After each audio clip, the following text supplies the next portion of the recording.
Good evening. Welcome.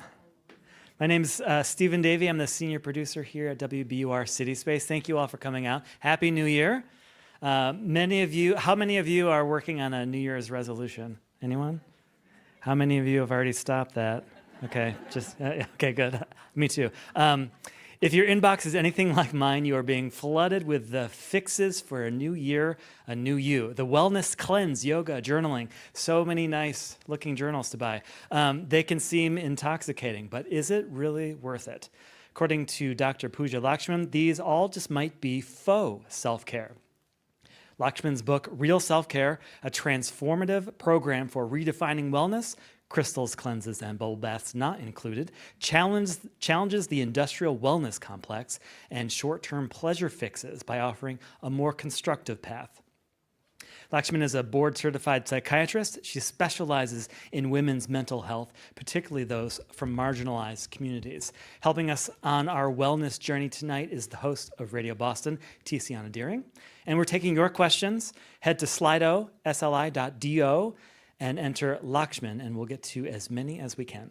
Also, thank you to our partners at Brookline Booksmith, who have copies of Real Self-Care out in the lobby. Be sure to grab one of those. And Dr. Lakshmin will be signing copies after the conversation tonight, so be sure to say hi. Now, please help me in welcoming Tiziana Dearing and Dr. Pooja Lakshmin.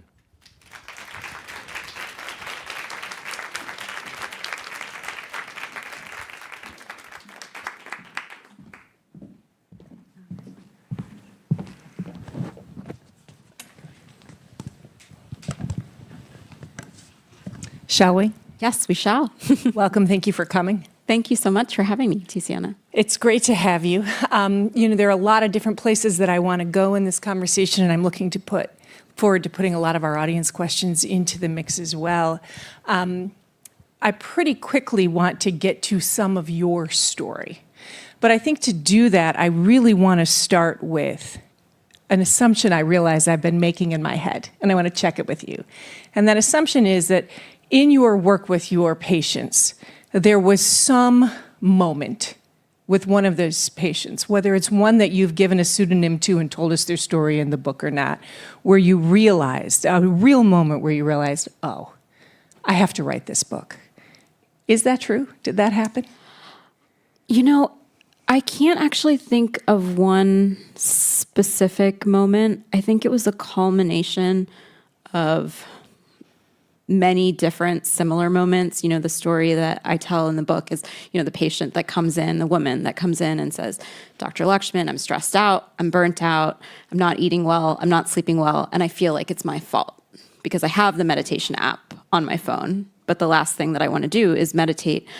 So it was like some version of that, hearing that over and over and over again, and me in my head wanting to scream, it's not your fault. And then thinking about my own experience with burnout as a physician and, being in those conference rooms and in a hospital or in a clinic where the administrators are like, well, just do this resilience training. We're going to throw a pizza party for you guys, and it's like, that's not going to fix it. So I think it's a combination of my own experience and then also kind of hearing the same thing over and over again. And then it's funny though, because this book came out of an article I wrote for Doximity, which is a online site for healthcare workers that I'd been writing for, I think it was like 2018, 2019. And I wrote, it was called, we don't need self-care, we need boundaries. And I wrote that piece when I was actually in Bangalore for doing a research project in 2018 for women with depression in India. I wrote the piece in like one night, like it just kind of like poured out, and I sent it in, and they published it like the next week, which if anybody here writes, that doesn't usually happen. It usually takes lots of edits, right. But they kind of put it out there in its raw form, and it really spoke to people, and that's kind of what made me realize that this was all. It needed to be a message that was kind of in book form too. So to help our listeners understand what you don't need, let's do 5 things. So, you don't need the meditation app on your phone, you need boundaries. Let's pick 4 others. 4 other things that we mistake for self-care. Yes. So yeah, the meditation app, the yoga class, the juice cleanse, the Stanley water cup. And I have one, full disclosure, but we don't need it. The bubble bath. Yeah. And it doesn't mean that I think I just heard somebody in the back sad that she's no longer allowed to take bubble baths. And that's not what you're saying. No, right? no, that's not what I'm saying. We're not demonizing any of those tools, right? Because they are tools. But the concept of real self-care is that we need principles underneath those tools. The tools themselves are not enough if you don't have the principles. Great. Okay, so now everybody in the room knows where we're going to go, right? You know what you don't need, and you know that the journey we're going to get to together in this conversation is what you do want for people to have for themselves, which is these sets of principles. So that's our framework. And that gives us space now to go back to this intriguing story that is your own, which starts intriguing and then just gets wild, right? That I really want people to engage with. So you're in your late 20s. You are doing it right? In pursuing a degree in medicine and your residency training. And then, all hell kind of breaks loose. So let's talk about that. Tell us that story. Yes.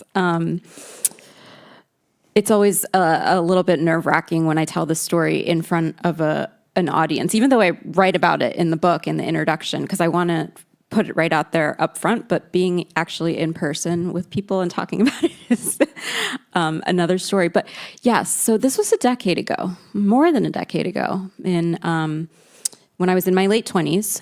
And like you said, I had kind of climbed the ladder. I was a doctor. I was at a prestigious program for my psychiatry residency. I had just gotten married. And I was at war with myself, essentially. You said that everything broke loose, and it was like everything broke loose inside of me. I was in my psychiatry training, working in a medical system that was very traumatic, not only for patients, but also for trainees and healthcare workers. And I was really questioning all of the things that I was taught, and I was seeing the limitations of psychiatry. And I wasn't happy. I feel like I have to pause you. Yeah. There. Why was it traumatic?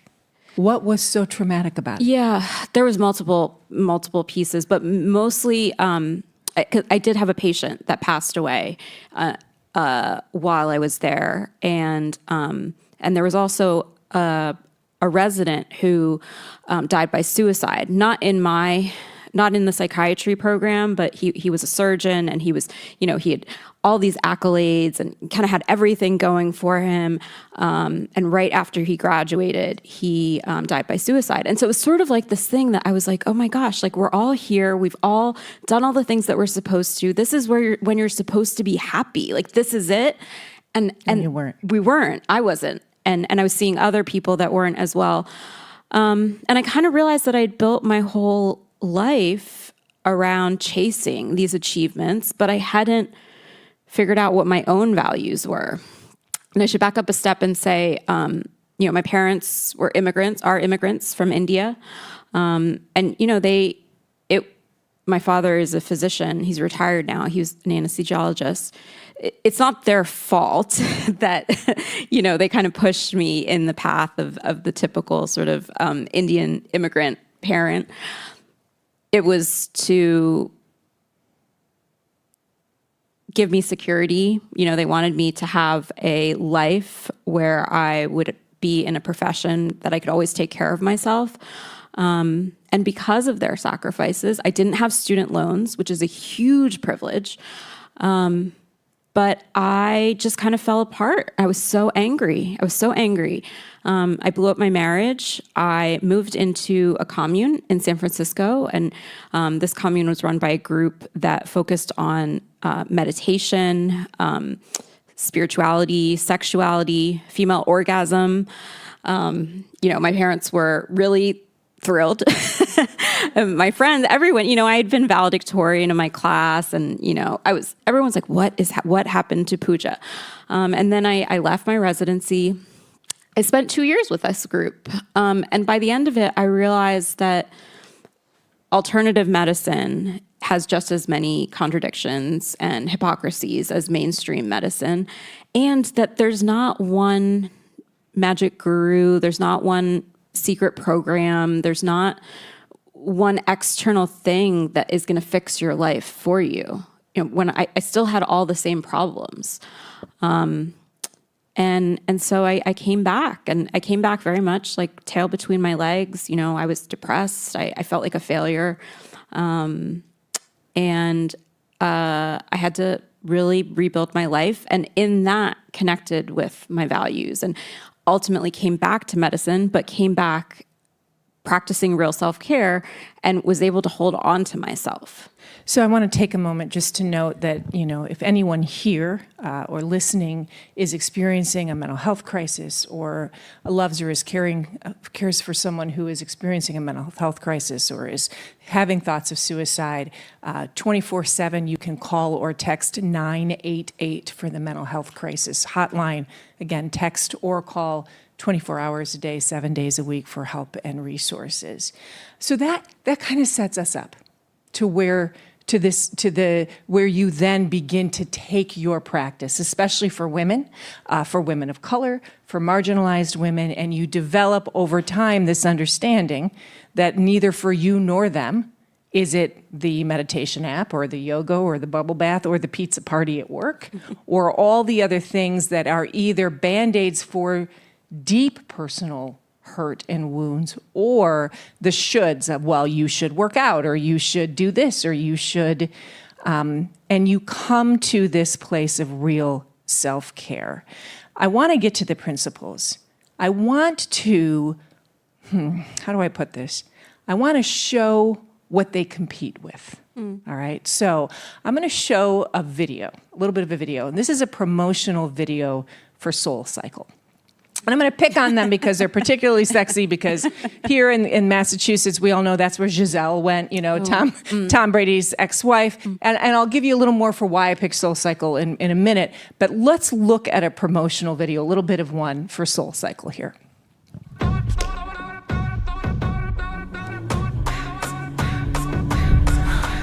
When I come through, everybody done know.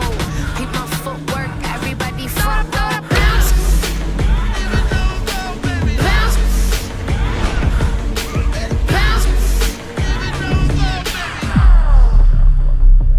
Take a deep breath. We've got this.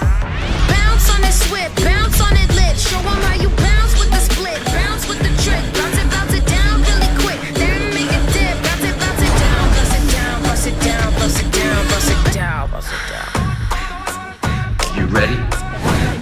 So as we're watching it right now, there is one piece of me that's like, yeah, right, I'm dancing with it. It's sexy. They look good. I'm like, I want to be mad fit. And on the other side, right, it's exhausting. I taught fitness for 20 years.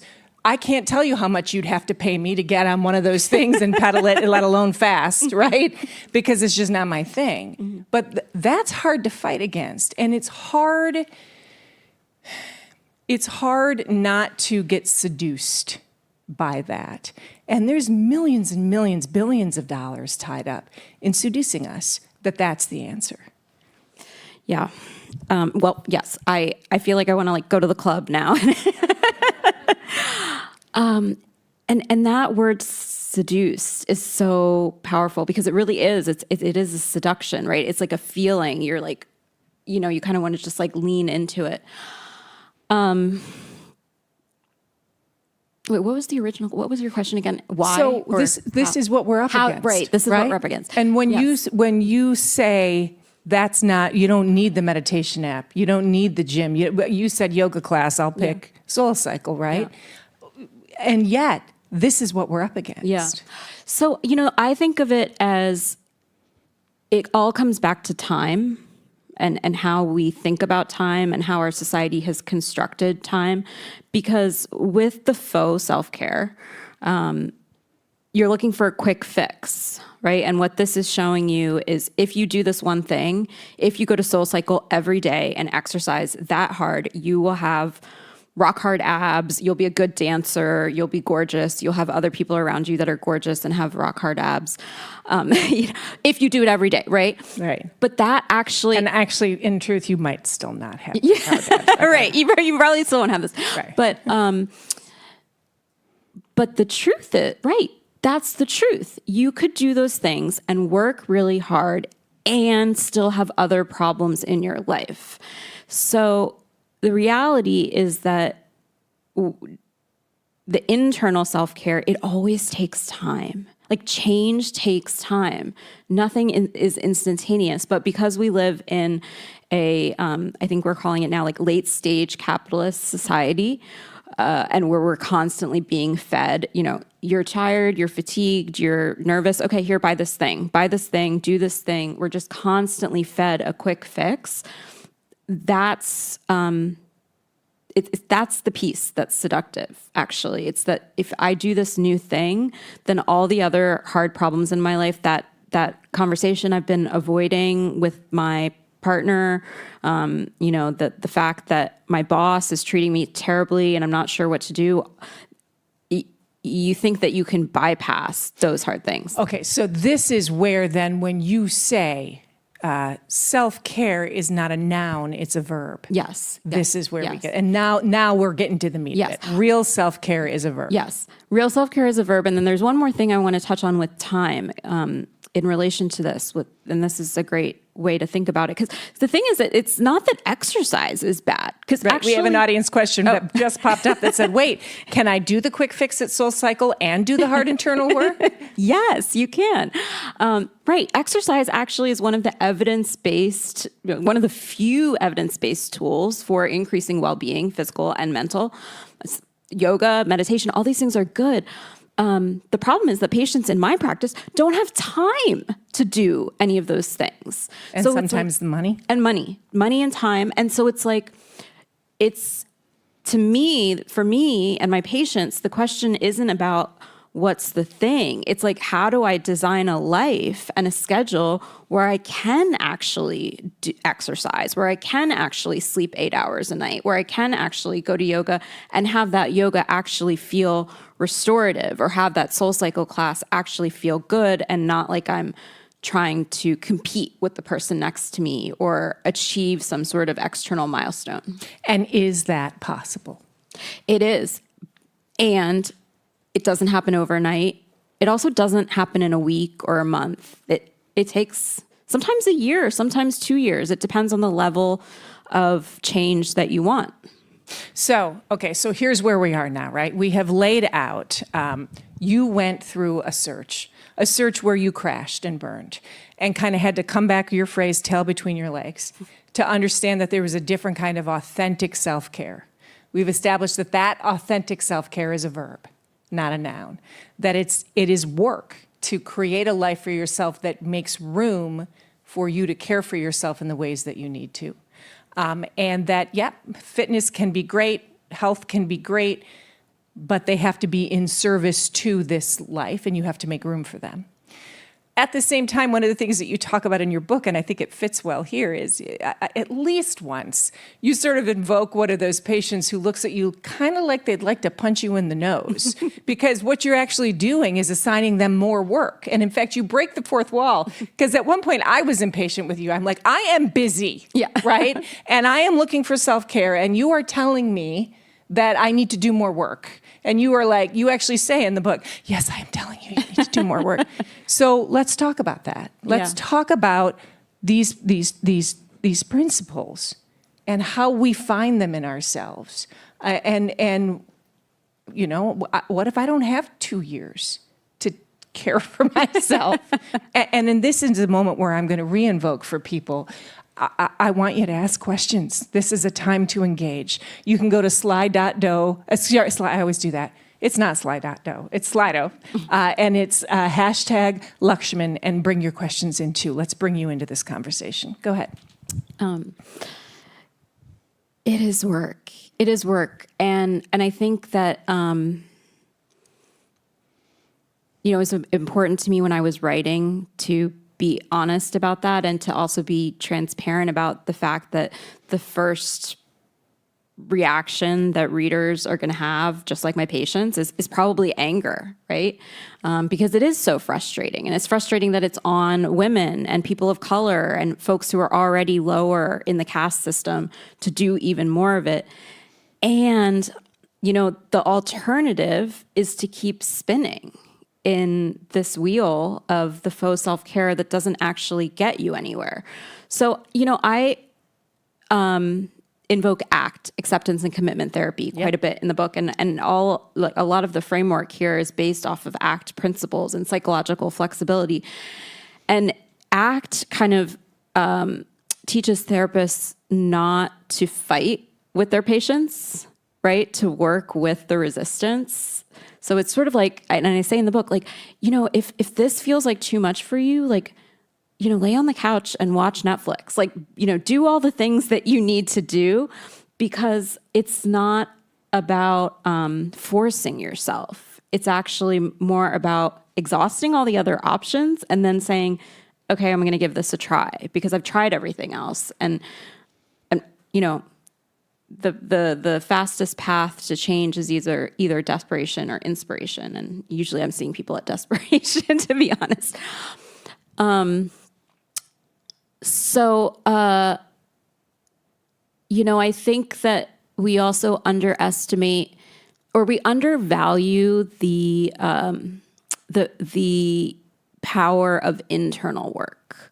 I think our culture really puts external work. When I say external work, I mean physical work or also professional work that's going to get you an external outcome, whether that's a raise or a promotion or, a wife or a husband, right? Something tangible that you can show for it. We really value that.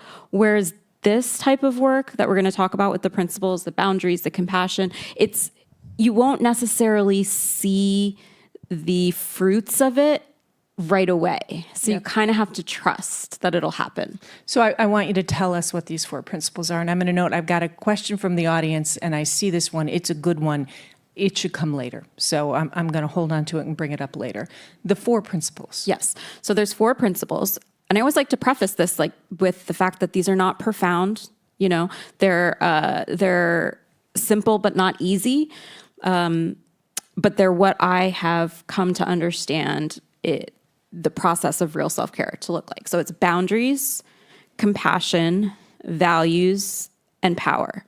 Boundaries, compassion, values, and power. If you wanted kind of like a very quick shorthand, it's do less things, be nicer to yourself, do the things that really matter to you. That's the hardest one. And either ask for help or give back. I'm going to ask the audience. So let's just say them all together one time. Boundaries, compassion. Let's do it again. Right. Let's do it again. Do it with us. Okay. Boundaries, compassion, values, power. I want to do an all-at-once shout-out at which one sounds hardest to do for yourself. 1, 2, 3. Values. Okay, so I heard a lot of, I believe the front row's got boundaries issues. So we're going to start there, because at least in the front row, we're like, we don't do boundaries well. So let's start with boundaries. Yes. So it's funny because I feel like every therapist on Instagram is talking about boundaries. Like it's everywhere. My take on boundaries is a little bit different. Boundaries are not always a no. Boundaries are actually a pause. So I had this aha moment back in 2016 when I just graduated psychiatry residency at George Washington University, and I had landed my dream job in the women's mental health clinic, and my mentor took me out for lunch. And it was my first day on the faculty, and she's like, Pooja, I want to give you a piece of advice. And I thought it was going to be like some sort of magic secret about how to prescribe SSRIs or, something like that. And she was like, you don't have to answer your phone. You can let it go to voicemail, listen to what they want, and then decide and respond. And that was like the clouds were parting for me. It was like, because at that point I had been through med school and residency where we had the pagers, and the pager would go off and you would like have a PTSD response and have to call back right away. And I was like, oh, so the boundary is the pause. And then you can say yes, you can say no, or you can negotiate. It's not always no, because no always comes with a cost, whether it's emotional, financial, interpersonal. There is always a cost to no. So no isn't always accessible to everybody. But the pause, you can always do the pause. Can you? I mean, if you are a disempowered person for any of a variety of reasons, whether that's financially disempowered or systemically disempowered, it's a genuine question. Yeah. Can you always? Yeah, pause? That's a good question. I think that you can, but the pause looks different each time. So, the pause can be an email comes in and you take a beat to respond and think about what you want to say. I one of the examples that I use is when I was a intern in my medical training, and interns are like the lowest rung on the ladder. And on my surgery rotation, the surgery clerkships are known as like the most malignant. They didn't learn anybody's names. They said it was just, hey, med student, And so my boundary was, my name is Pooja. And that was I was a pause when someone said, hey, med student, oh, my name is Pooja. So I think you can. And sometimes the thing with boundaries too is when you fail, it's okay, right? You think about it again, and then the next time it happens, you come back, right? Yep. One of the questions that came in from the audience that takes us to the moment we're in, but goes back to the story that you had the bravery to tell about your own experience is, was exploding your life necessary to get where you ended up with these principles? Is something dramatic like that needed or recommended? Did you need to blow your life up to get to, my name is Pooja? I've been asking that very same question over and over again for the past probably 9 years with my own therapist. And I think that it's probably a both and or a yes and no. I don't recommend blowing up your life, for the record, because like I said, you still end up, it's still you. You still have to fix the same internal things. I do think that experience has given me bravery and courage. I don't think it was the blowing up, though. It was the coming back and rebuilding after such a profound and frankly embarrassing failure that gave me that courage. And there's pieces of me and parts of me that I found there in my time that still stay with me, and that was helpful. But I also recognize that groups like that are very traumatic, and I was obviously treated in a much different way than many other people there. So, I think it's the question of, do you need trauma to grow? And the answer is no, you don't. And if you're somebody that has trauma, you have agency over how you use that time in your life. So I want to come back to the principles here. And when I had you in the audience shout out, I heard a sound, which means for some of you it was compassion, because I'm gonna take that in. And that one really struck me when I was reading the book. I'll give you a short story. I think it was 2015. I had to do a little bit of traveling internationally, and I traveled alone. And I was alone for 3 or 4 days. By the end, and I won't use the word I referred to her as during the trip, I will say the woman in my head that traveled with me for those 4 days would not shut up. And she was very mean, mostly to me. But my life was so chaotic, I hadn't been alone for 4 days to hear her going dip, dip, dip, dip, dip, dip, dip, dip, dip at me for a long time. And I hadn't realized just how, she talked to me in a way that I would never talk to someone else.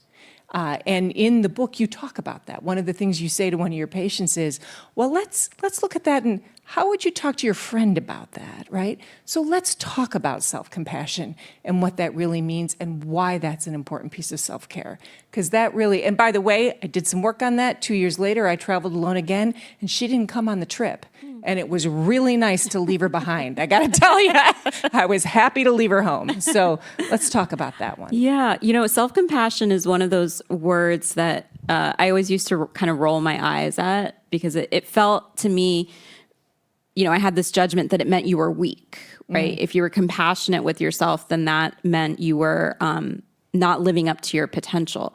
But that view of compassion actually is not psychological. Like the psychological definition of self-compassion is more related to how you talk to yourself, the conversations that you have in your mind.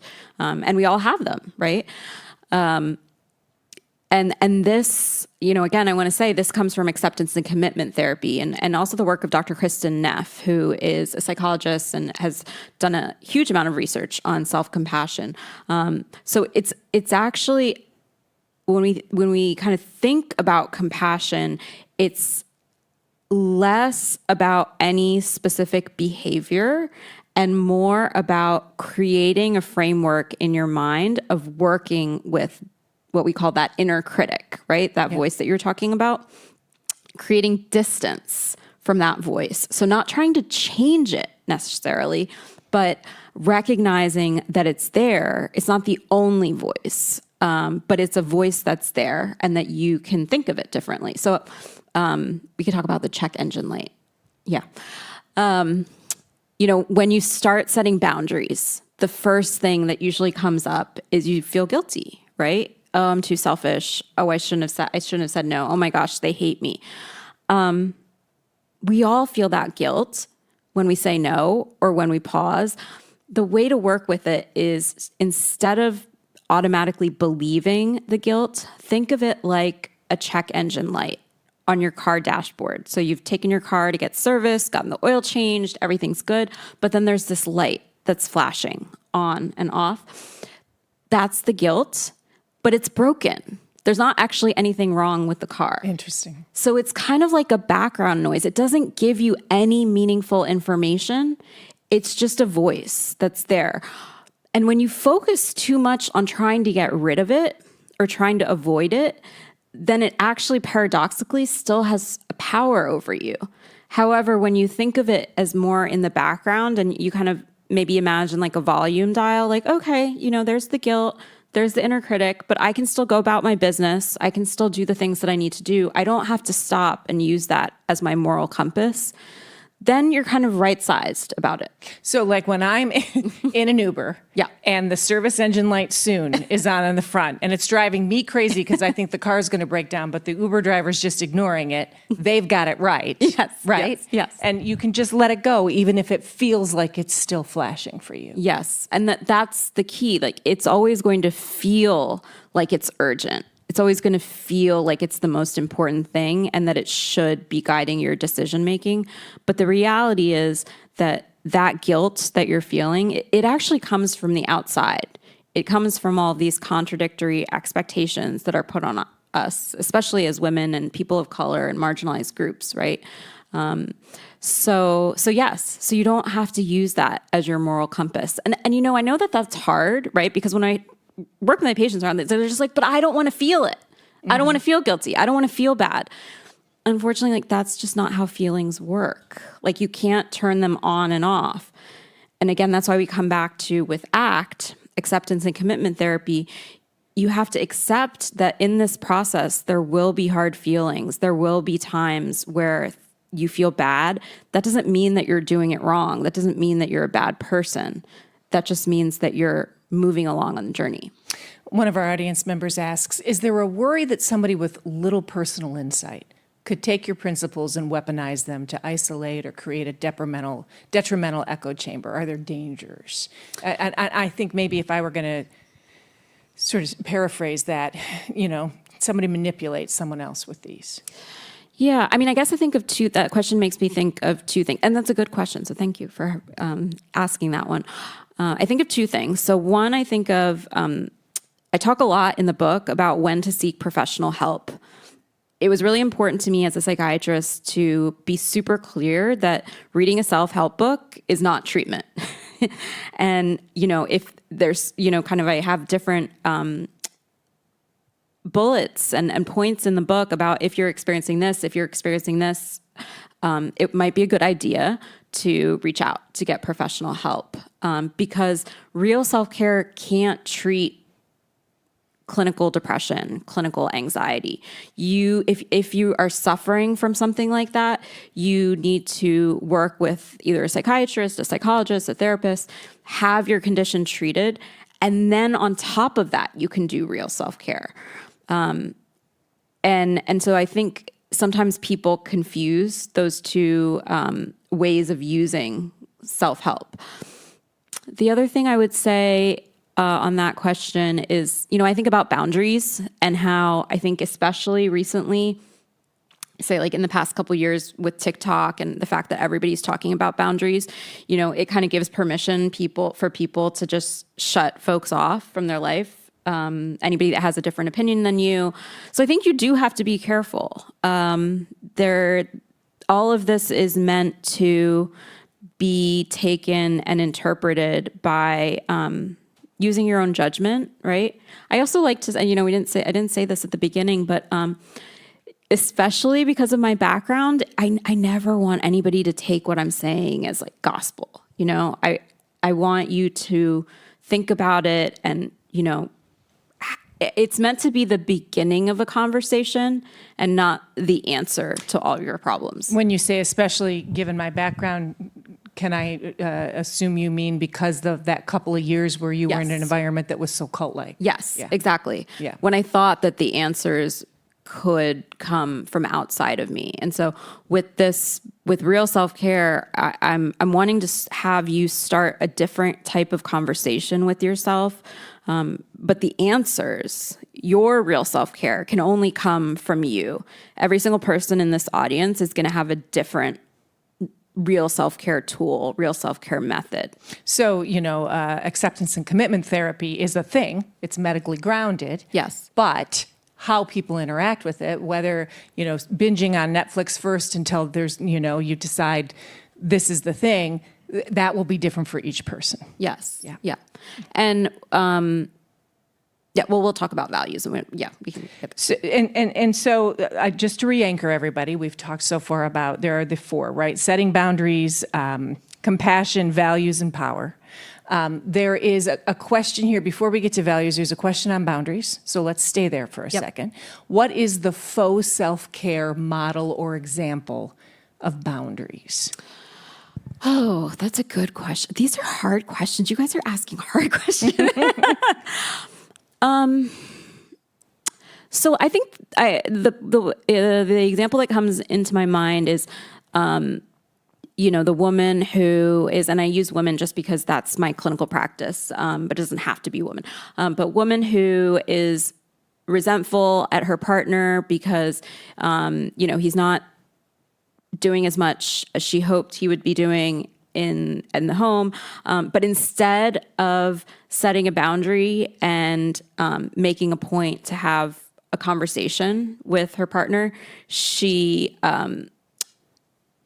goes and on a shopping spree, right? And her real self-care, or not real, her faux self-care is like, well, I deserve to buy myself a new pair of shoes because I'm really annoyed with my husband right now. And so I'm going to go do this. So she's kind of avoiding what she actually needs to be doing, which is having a hard conversation with her partner. Punishment instead of boundary. Yes. Got it. Or revenge. Revenge. Really? Yes. Or if it's her finances, it's just distraction or redirection. Yes. Okay. Yeah. All right. And I mean, you could also take that the other way, which is that...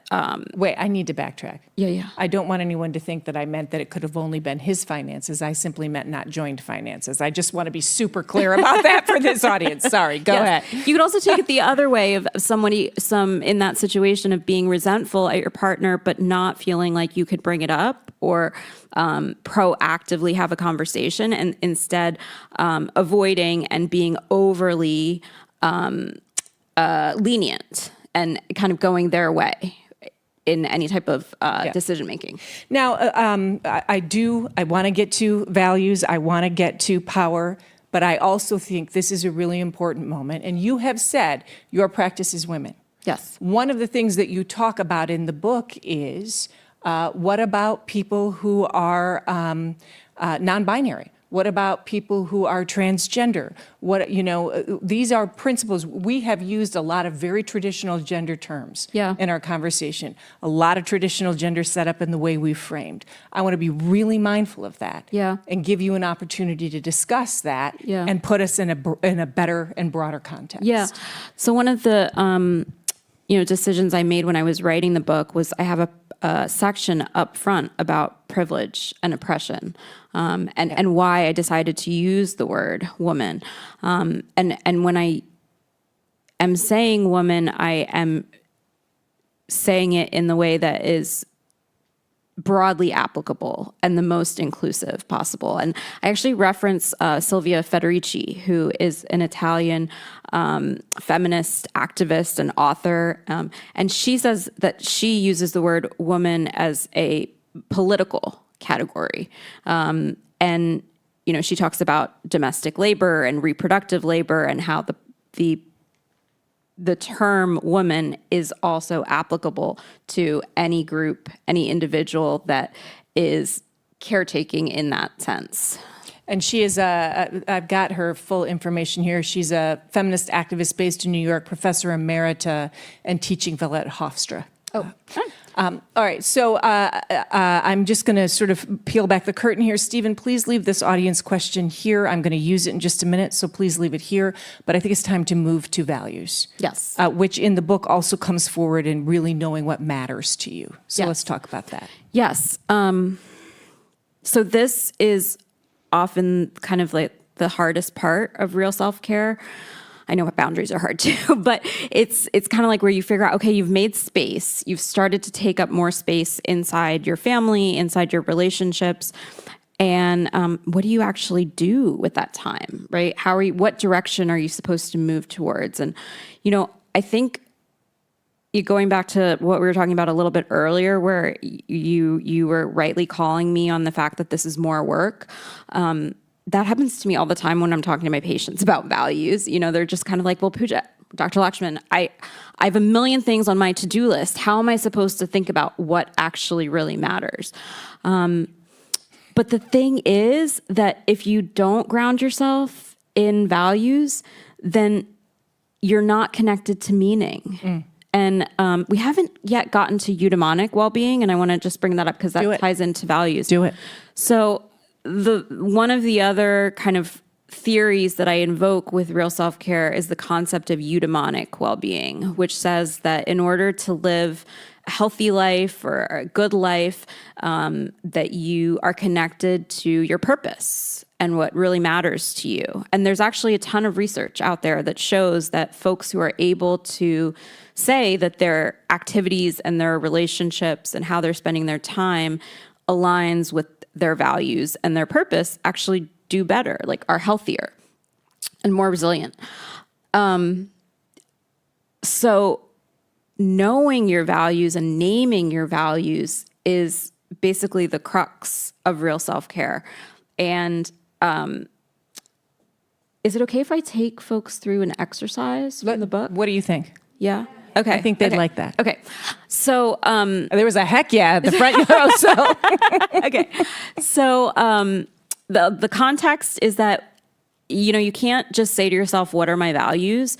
Because when I do that with my patients, they just say like the stock answers. Like they're like, oh, well, like I value my family or I value my kids or, and it's like, okay, well, that's not helpful. We all value our families, right? It needs to be more specific. The other thing is that a value is not a noun. It's a verb or an adverb. Because a value isn't a goal. It's something that you embody. It's like a quality of being as you move towards the goal. So all that is the framing to say that this exercise is a little bit silly, but it's meant to be silly because that's the way that you get your brain to loosen up, to actually pull out the things that are true and not, your societal conditioning. So imagine that you have, let's say, $200 and you're going to throw a dinner party. What would that dinner party look like for $200? Is it going to be a potluck? And are you going to ask all of your friends to bring a dish from the last country or state that they visited? Are you going to ask your friend who's in a band to play? Does your mind immediately go to the place settings and the aesthetics of what it's going to look like? right? Every single person in the room is going to have a completely different dinner party. And we immediately know that there's not one right dinner party. There's no best dinner party. So I want you to kind of imagine, think about that, and, let it percolate in your mind, and then pull out those adverbs and those adjectives. So, another thing to think about was, as you're kind of imagining it, is like, do you want to look around and see everybody like laughing in conversation? Or do you want to look around and see like people like one-on-one having really close, intimate talks, right? So different words can come out, like humor, silliness, beauty, connection. So all of those words are part of your values list. And then you take those words and you apply them to your real life. So I want to pause there and say to the audience, when I was reading the book, I found this exercise deeply challenging when I did it, actually deeply challenging. And two of the questions that helped me with it, one was, do you find yourself thinking about what's happening with the people or the physicality of the setting? That was really helpful for me. And I actually can't remember the second question. Oh, it had to do with how people were spending their time, right? Was it mostly on the eating? Was it mostly on the talking? Those two things really helped me. And once I finally figured out what my dinner party was, it was striking how much it did help me then know what the values list would be. So if you can't do it here while we're in the middle of talking and you're in a room, et cetera, do go try it. And it may take a little while to work it through and keep those extra questions from the book, really in mind, because I think it does sort of push you in some very interesting directions. I'm mindful of our time, so I want to make sure, because we've got a couple more audience questions I'm going to want to get to. Let's get to asserting your power. Let's get to the power piece. Okay. Can I say just one more thing about values? Okay. You're the guest. The other important thing with values is to remember that, what comes out of that exercise is always going to keep changing, right? Like there's no one right dinner party for each person, and there's always going to be a different dinner party for you each time you think about it. Every week, every month, every year, and those are all right. There's not a goal, ideal one. They're all true, I should say. And the way to work with that in your mind is to remember that real self-care, it's not a destination, right? It's a process that's always going, because you always have to care for yourself. So one of our audience members said, okay, so, and I'm paraphrasing the audience member's question. So you said, laughter and humor, you gave a couple other words. Do the verb thing. So give us a couple of verbs that represent values. Is it? Yeah. Like, so, okay. Courage, caring. Is caring a verb? Yeah. Yes. Okay. Creativity.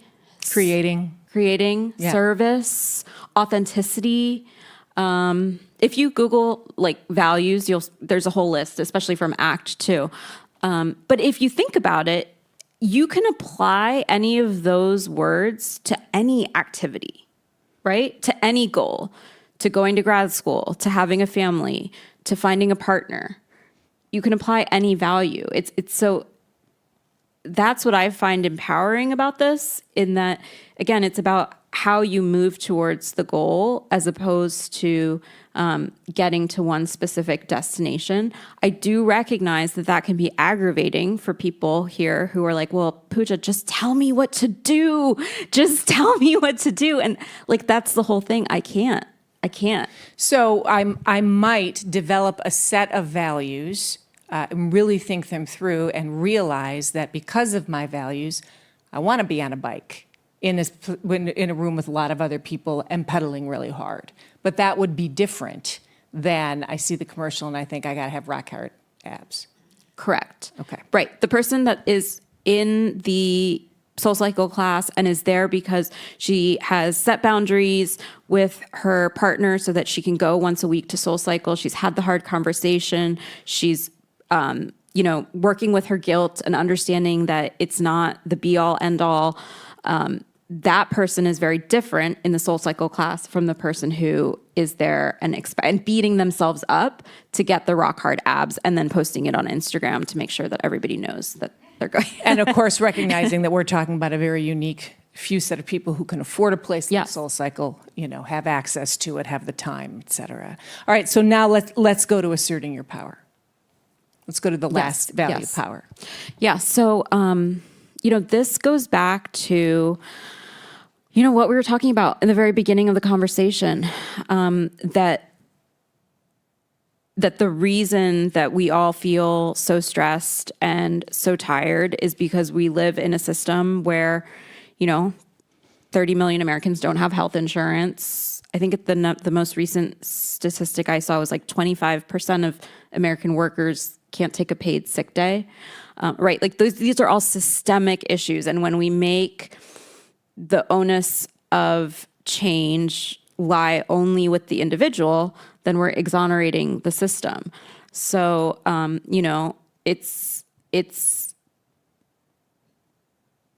it's actually a profoundly powerful act to view self-care as something that is personal as opposed to commercial. Because when it's personal, then you're actually enacting change in your family system, and it has the potential to enact change in the broader systems as well. Do you remember the Michaela story you tell in the book? And I only say that because you wrote the book a while ago. I just read it, right? And you've had other things happen in your life. The Michaela story is that story of it sort of doing it for herself, but seeing some system change result. Yeah. Maybe in just a couple of minutes, because I do have a couple other audience questions I want to get to, tell people that Michaela story because it illustrates what you're saying very well. Yes. And this is, all the identities in this book are protected. And so there's composites of patients so that nobody can recognize. So Michaela was a patient who came to see me originally for her OCD, which we got under control with medication and therapy. And then we started working on the real self-care part, like the setting boundaries and the compassion and doing what was really important to her. She single-parented her 2 teenage daughters and came from a family that was very much steeped in gender norms. She was the one that cared for everybody in her family, her 2 brothers. So the crux of it was that her mother passed away unexpectedly, and it was just kind of assumed that her dad would move in with her and that she would become his primary caregiver. And he had a lot of health issues. So in order to be able to take care of him and have him move in, she would need to renovate part of her condo. But through Real Self-Care, she had just signed up for this art class, like these community college art classes, because she, really creativity was one of her values, and that was something she wanted to get back to. So then she was faced with this terrible decision of having to decide whether she was going to renovate the condo and be the good daughter and do her duty and take care of her father, or take these classes. And the way that we resolved it was with Real Self-Care, thinking about this concept called both and, right? That she could be a good daughter, she could love her parents, her father, and she could also take care of herself. And what ended up happening is that through the process of setting boundaries and compassion, she actually ended up taking a leave of absence from work, getting to work more in therapy, and finding actually there was a Medicare benefit she was able to get for her father. And when she came back to work, she was really nervous because she knew that it could be potentially stigmatizing that she took this mental health leave. But she did tell another colleague, and it turned out that colleague actually had a child who suffered from OCD, and they started a little support group in her workplace for family and folks that were dealing with mental health issues. When she went up for her next promotion, she was actually praised for taking this leadership and advocating in this way. I know that that's not always going to happen, that this is an exceptional example. And if she would have stayed stuck in just the bubble bath or just the yoga class, we would have never gotten to this place. So, I think I'm I'm not trying to say that real self-care is going to like save the world and, change all of the horrible laws and all the things that are wrong with our society. But I think that if we as folks who are the primary targets of the wellness industry start to think differently about how we engage with our mental health and our well-being, then at least there's a chance that we get to shift some of these systems. Okay, couple of audience questions Yeah. to finish with. Back on the check engine light. Yes. One of our audience members says, okay, so when can we trust our emotions? A lot of times I rationalize away feelings that turn out to be an actual check engine light. Next thing I know, I'm a Flintstone. So how do you know when you should pay attention to the check engine light? Yeah. So do you not know what a Flintstone is? No. Okay. Thank you. I mean, I know what the Flintstones are, but I don't get Meaning I have to power the car with my feet because it actually broke down. I should have see. checked. Okay. I didn't replace the oil. Got it. The car broke okay. down. Thank you for explaining that to me. It's okay, whoever you are out there. I knew what a Flintstone was. So, one, you have to practice this, right? And it comes with experience. The other thing is that when it's a faulty check engine light, it usually comes with a sense of urgency. Like, it's like, I have to do this. I have to do this right now. This is the most important thing. Nothing else matters. That's usually the sign that this is a faulty. When it's like kind of like a more quiet sort of like, oh, let me think about that. Maybe, right, where it's just kind of there in the background and it's low and it stays with you. That usually is an indication that it's a more authentic engine light. But I will say, here I'm answering these questions. As I've been on tour for the book, it's been interesting for me because I'm not any of your psychiatrists. I'm not any of your doctors, right? So I don't know, the personal details and like the exact situations of what everybody is going through. So I like to give that disclosure that I'm, when I answer these types of questions, I'm just answering based on what I've seen over the course of my career. But for specific answers that you should really, think about talking to a therapist or talking to your own provider too. So this next audience question, I'm going to use a piece of sound that I thought maybe I wasn't going to wind up using, but now because of this question, and we're going to go just maybe 2 minutes long here. I promise I'll be tight on time, but so I'm going to use a piece of sound.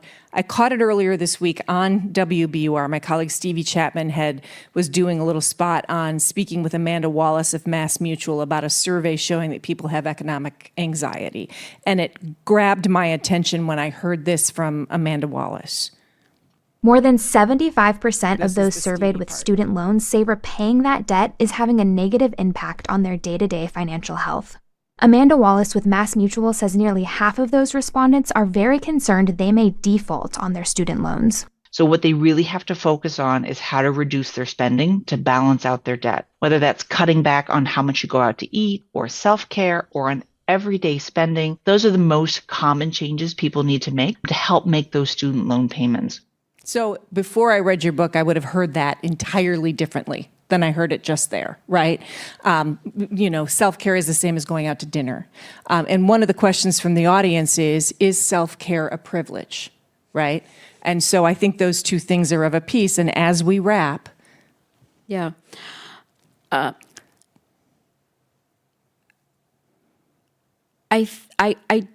think that we all, again, like real self-care is different for every single person. And I think no matter your identity, your economic situation, your cultural background, your version of real self-care, again, it's internal. So it's about how you make decisions in your own life. So in that case, it's not a privilege. It's more of like a skill. It's a decision-making skill in how you use your time and your resources. And yes, there's far too many folks in our society who have less resources or who are starting from a lower level of or from a more oppressed place and have a harder time coming up. And you can still use these skills to figure out how to use the resources that you do have. So last question from you, not from a place of quick fix, Yeah. but from a place of generosity from you to the audience. Okay. Something that you could help them think about, help all of us think about doing in the next few days that would just be a little bit more consistent with those 4 values that you talked about. Yeah. I mean, I think the pause is just, it's something that you can do right away. Like, think about now, what's one thing that you want to pause on tomorrow or even tonight? Is there something that you're kind of dreading, that you're not sure, or something that you want to think a little bit more about? Giving yourself permission to do that and take a step back. So I would say the pause. And from there, I'll ask the audience to join me in thanking Dr. Pooja Lakshmin.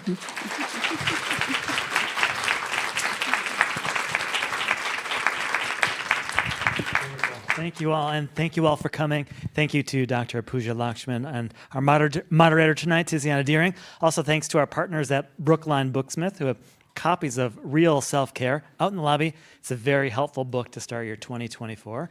Dr. Lakshmin will be out in the lobby signing copies in just a moment, but coming up next here at CitySpace, join us for another installment of our curated cuisine series, all about cultivating a curious palate for kids with Cooking for Levi's Jack Zhang.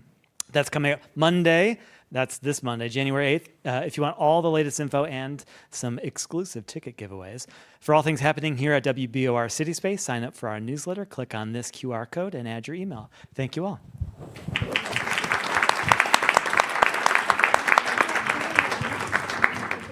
Thank you very much.